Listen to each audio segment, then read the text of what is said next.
Bab 81. Liang Yun kaget. Dia tidak pernah membayangkan bahwa botol yang telah diperbaiki dengan telur ini akan menjadi harta yang lebih berharga. Jadi dia buru-buru menunjuk ke arah Charlie. Nona, pria ini memperbaikinya. Warnia melirik Charlie, bertanya-tanya dalam hatinya bahwa dia terlalu muda untuk memiliki teknik restorasi peninggalan budaya yang hilang. Dengan senyum tipis, Warnia bertanya dengan sopan, "Saya Warnia dari keluarga Song. Berani bertanya master peninggalan budaya mana yang Anda pelajari?" Yakub, ayah mertua tua yang ketakutan, mendengar nama Warnia dan langsung terdiam. Keluarga Song. Keluarga Song adalah keluarga teratas di Aurous Hill. Meskipun kekuatannya tidak sebanding dengan superfamili Eastcliff, di Aurous Hill, dia benar-benar raksasa yang tidak bisa ditandingi oleh siapapun. Dia benar-benar tidak menyangka bahwa dia bisa bertemu dengan anak tertua keluarga Song di sini. Di sini, Charlie tidak terlalu peduli dengan identitas Warnia. Meskipun keluarga Song sangat kuat, ia masih merupakan keluarga dengan aset ratusan miliar. Dibandingkan dengan triliunan aset keluarga Wade, itu selisih 100,000. 8.000 mil. Jadi dia berkata dengan lemah, "Nama saya Charlie, tapi saya tidak punya master atau keahlian." Segera setelah itu, Charlie berkata lagi, "Ayah mertua saya memecahkan botol pegas Jade Pot Anda. Saya memperbaikinya. Harap juga menilai nilai spesifik untuk melihat apakah kami masih perlu membayar kompensasi." Warnia menggelengkan kepalanya dan tersenyum, Setelah kamu memperbaikinya, botol ini jauh melebihi nilai aslinya. Berbicara secara logis, seharusnya Jikingtang kami yang berutang padamu sekarang." Charlie tersenyum tipis, "Kamu tidak perlu begitu sopan, karena sisi ini telah diproses, maka ayah mertuaku dan aku harus pergi."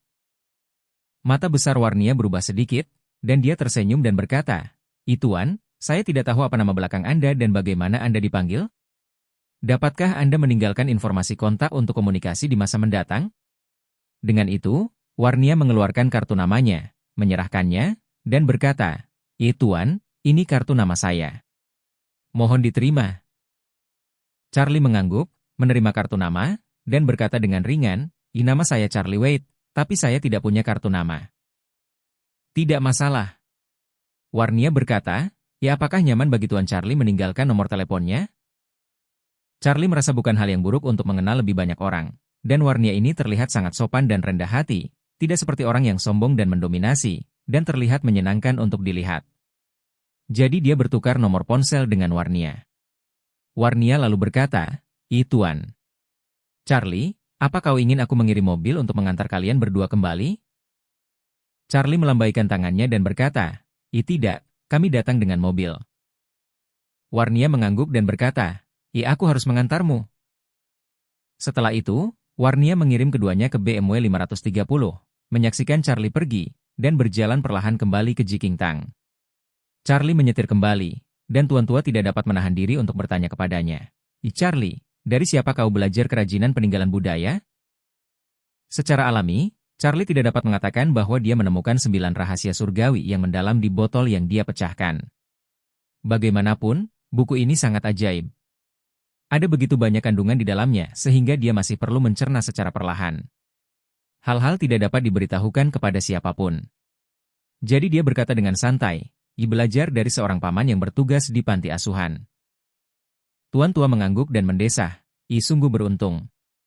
Jika Anda tidak memiliki kemampuan ini, saya khawatir saya harus masuk penjara." Setelah itu, tuan tua buru-buru bertanya, benar.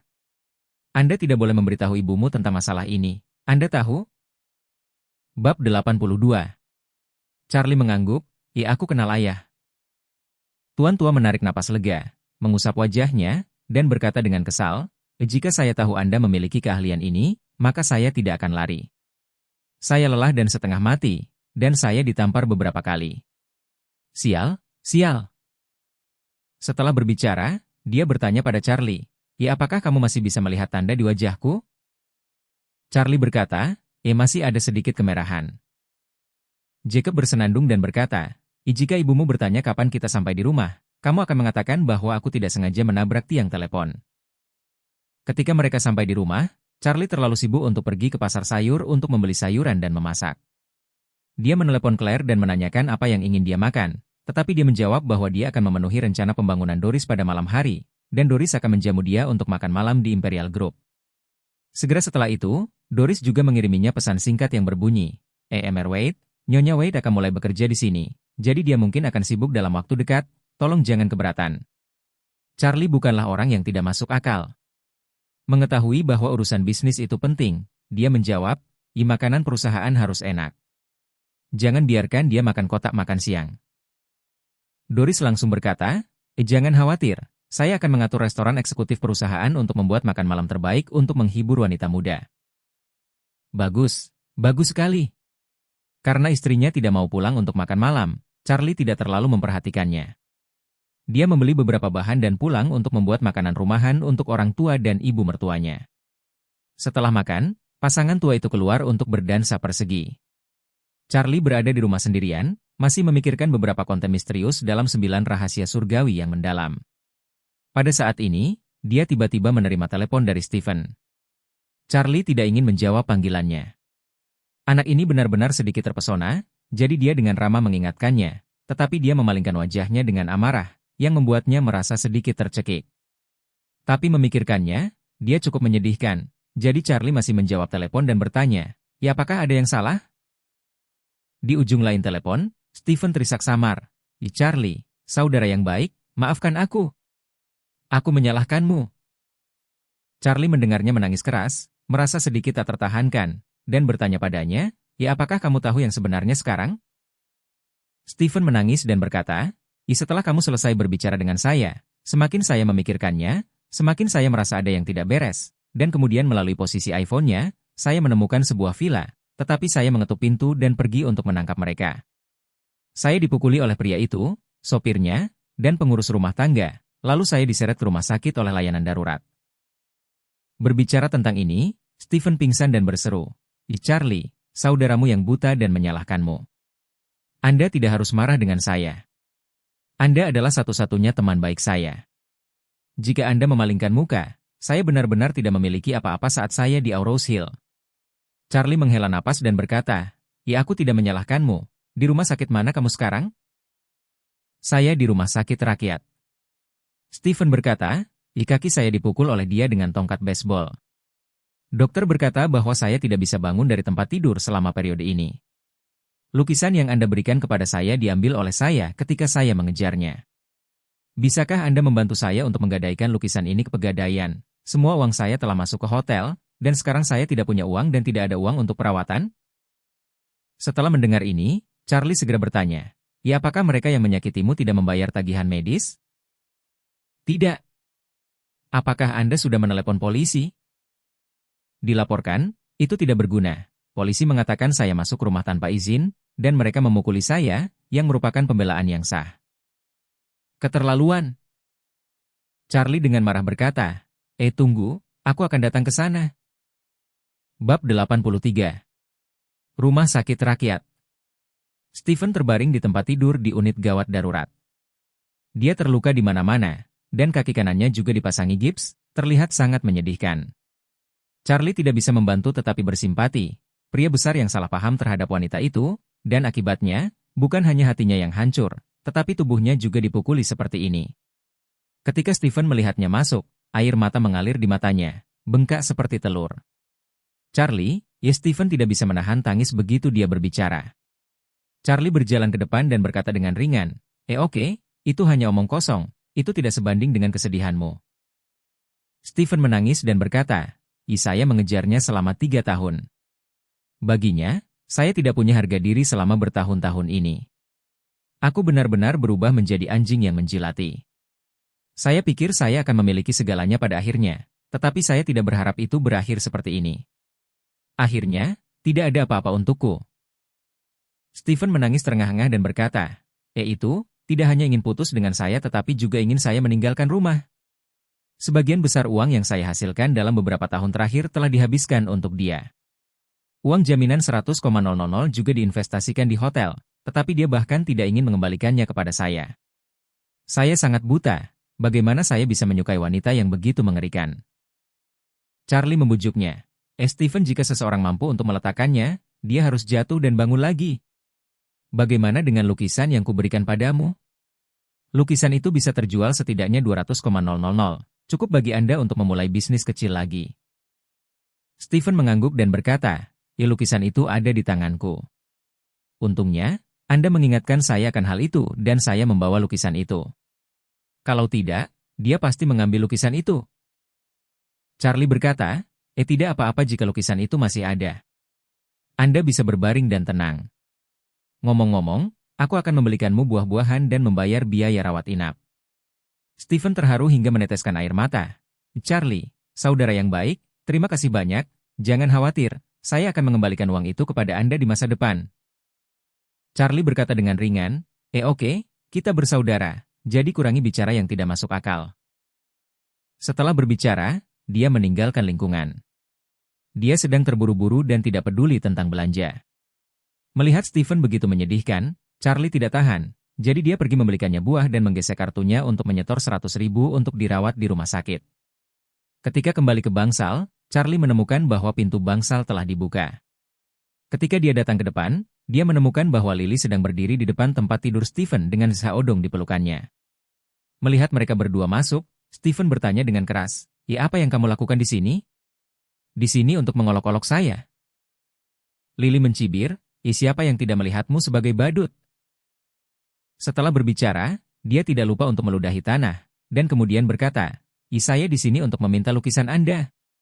"Di mana kamu menyembunyikannya? Cepat berikan padaku." Stephen berkata dengan marah, Lily, adikku memberiku lukisan itu.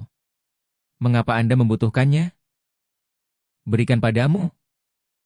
Lily mendengus dingin, ibumu tahu mengapa Charlie memberikan lukisan itu padaku? Itu adalah hadiah untuk pembukaan restoran." "Restoran siapa ini?" "Itu milik ayahku." Stephen tidak menyangka Lily begitu tidak tahu malu, dan suaranya yang marah bergetar. "Lily, jangan pergi terlalu jauh. Restoran Anda masih memiliki 100,000 yang saya investasikan, dan Anda harus mengembalikan 100,000 kepada saya. Sedangkan untuk lukisannya, itu diberikan kepada saya oleh saudara laki-laki saya yang baik. Pernahkah Anda mendengarnya? Berikan itu padaku." Bab 84. Lily berkata dengan nada menghina, hentikan omong kosong sialan itu denganku. Restoran tidak ada hubungannya dengan Anda. Saya tidak akan memberi Anda 1 sen pun. Lukisan itu milik restoran. Jika Anda tidak mengeluarkannya, saya akan segera memanggil polisi. Katakan saja Anda mencuri lukisan itu dari restoran saya." Zhaodong di samping juga mencibir. "Iwah, saya menyarankan Anda untuk mengenal diri Anda lebih baik. Jaringan saya di Aurosil adalah sesuatu yang tidak mampu Anda beli. Jika Anda tidak menyerahkan lukisan itu, saya hanya perlu menyapa Biro Keamanan Umum. Mereka akan segera menangkapmu. 200.000 nilai kasus cukup bagi Anda untuk masuk penjara selama 10 tahun. Air mata Stephen terus mengalir, dan dia bertanya kepada Lily, aku telah melakukan yang terbaik untukmu tahun ini dan memberimu semua yang bisa kuberikan padamu. Bahkan jika Anda tidak menghargainya, Anda tidak harus seperti ini, bukan?" Lily dengan jijik berkata, menghargai? Apakah kamu? Sudah kubilang, aku tidak pernah menyukaimu. Anda tidak layak untuk saya. Hanya pria seperti Zhaodong yang pantas kusukai." Zhaodong juga tersenyum dan berkata, aku lupa memberitahumu, Lily dan aku serasi di tempat tidur." Lily berkata dengan malu-malu, Zhaodong, kenapa kamu membicarakan ini? Jangan membuatku merasa malu." "Pemalu?" Zhaodong tertawa dan berkata, mengapa kita tidak menutup pintu dan menunjukkannya di depan sampah ini dan menunjukkan kepadanya bagaimana Anda melayani saya?" "Oh, tidak, itu terlalu memalukan." Stephen tidak tahan lagi. Dia mengambil bantal dan membantingnya, mengutuk, anjing pria dan wanita, pergi dari wajahku." Zhaodong meraih bantal dan mendengus dingin. Aku memperingatkanmu, jika kamu tidak menyerahkan lukisan itu, aku akan mematahkan kakimu yang lain dan melemparkanmu ke penjara." Setelah mendengarkan ini di luar, Charlie tiba-tiba masuk ke bangsal dan berteriak dengan marah, berani menyakiti adikku dan mencari kematian." Zhaodong menoleh, menatap Charlie, dan bertanya, siapa kamu?" Lily berkata, orang ini adalah Charlie, orang yang mengirim lukisan itu." Zhaodong tertawa keras, menurutku siapa itu? Ternyata itu adalah sampah yang memakan sisa makanan. Namanya tidak diketahui semua orang di Aurosil." Setelah itu, Zhaodong memandang Charlie dengan dingin, dan berkata, Ya, aku akan memberimu waktu 3 detik untuk keluar. Saya bisa memperlakukan Anda seolah-olah Anda belum pernah ke sini. Charlie berkata dengan jijik, biarkan aku keluar? Apakah kamu? Zhaodong mengertakkan gigi dan berkata, enak, berani berpura-pura di depan Zhaodong? Charlie berkata dengan dingin, saya tidak peduli jika Anda adalah Zhaodong, nol, atau diare. Anda membuat saya sangat kesal hari ini. Aku akan memberimu kesempatan untuk berlutut di tanah dan memberi adikku 3 kepala dan membiarkan adikku mematahkan 1 kakimu. Jika tidak, kau akan mati dengan cara yang buruk. Mendengar hal tersebut, Zhaodong tampak tertawa beberapa kali. Kemudian, ekspresinya berangsur-angsur mengeras, dan dia berkata dengan dingin, Inak, apa yang kamu bicarakan? Biarkan aku berlutut. Apakah kamu lelah hidup? Lily tidak bisa menahan ejekan di samping. Charlie, apa kamu bodoh? Berpura-pura memaksa Zhaodong. Apa menurutmu umurmu panjang? Charlie berkata dengan dingin, jangan bicara padaku, bau beras. Kamu, Jelili tiba-tiba menjadi marah dan berkata kepada Zhaodong, sayang. Dia berani memarahiku. Temukan seseorang untuk membunuhnya. Saya ingin merobek mulutnya. Zhaodong mengertakkan gigi dan berkata, saya tidak tahu apapun yang baik atau buruk. Aku akan memanggil seseorang untuk membunuhmu. Kamu tunggu. Charlie tiba-tiba tertawa ketika mendengar ini, dan berkata, baiklah, jika kamu tidak membunuhku, kamu dan kotoran bau ini akan mati dengan menyedihkan.